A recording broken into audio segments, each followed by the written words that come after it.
let's talk about Garnacho, because there have been developments, haven't there? There have been developments. One thing we've known all summer is that Chelsea like the player, but Manchester United want £50 million to sell Alejandro Garnacho this summer. It's not as if they don't think he's a good player. It's just, it looks like he needs to move on in terms of maybe the relationship he's got with Ruben Amorim. He was very unhappy with his Europa League final snub. He's made that very public.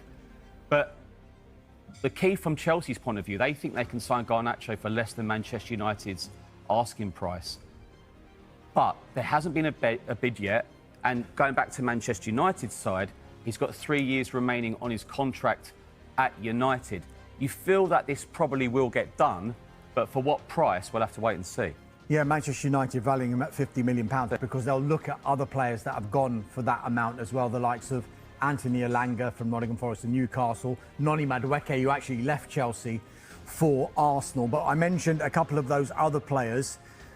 Jadon Sancho and Anthony are two of the big ones that potentially could bring in money for Manchester United.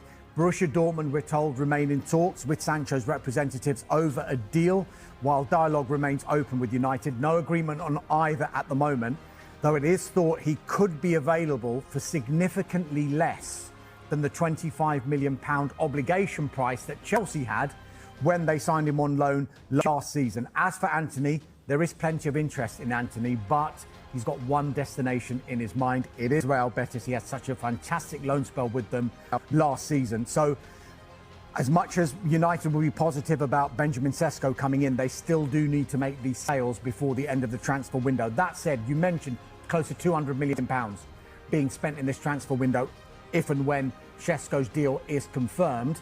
But are they stopping there?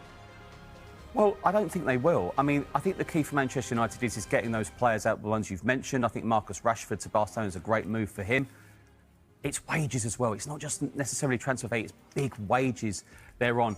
What else do Manchester United do? When I look at Manchester United, I think, brilliant. That new forward line, great. But then I look at the midfield. Needs a bit of a revamp. And obviously there's talk of interest in Carlos Belver in the midfield from Brighton. We know, as you've mentioned, interest in Donnarumma from PSG. We'll wait and see if that happens. I think that would be an upgrade on Onana. I'm sure that would be as well. So they still need to do business, Manchester United. However, you look at so many clubs and you think, are we ready for the start of the Premier League season? You'd say probably 18, 19 would say no. But are you ready for day one? They'll say, let's give it a go. You say, let's give it a go. You talk about Belieber. I mean, there's one thing being interested in Carlos Belieber, but Brighton are fantastic sellers and they do not want to sell. They insist he's not for sale. He's still got 3 years left on his contract. He's got the option of a further year. Brighton are under no pressure at all to sell Carlos Belieber. But it is clear that Manchester United are not done in this transfer window.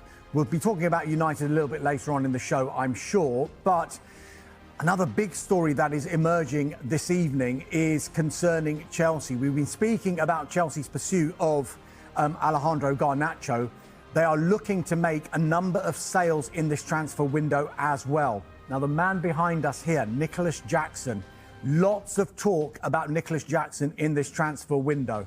He has now told Chelsea that he wants to explore his options outside of Chelsea. So he wants to look at other clubs and whether there is interest in him, of which there is a lot. Chelsea are playing Bayer Leverkusen as we speak in a pre-season friendly. It kicked off at 7 o'clock.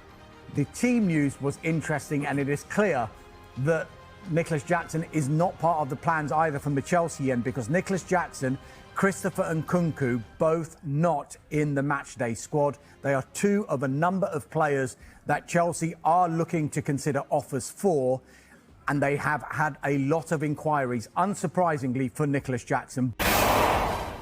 Let's get to Chelsea, though. They signed defender Joel Hato from Ajax on Sunday, but could they need another centre-back before the transfer window closes? Levi Colwill could miss their Premier League opener at home to Crystal Palace next weekend, and Gail Davis can bring us the very latest.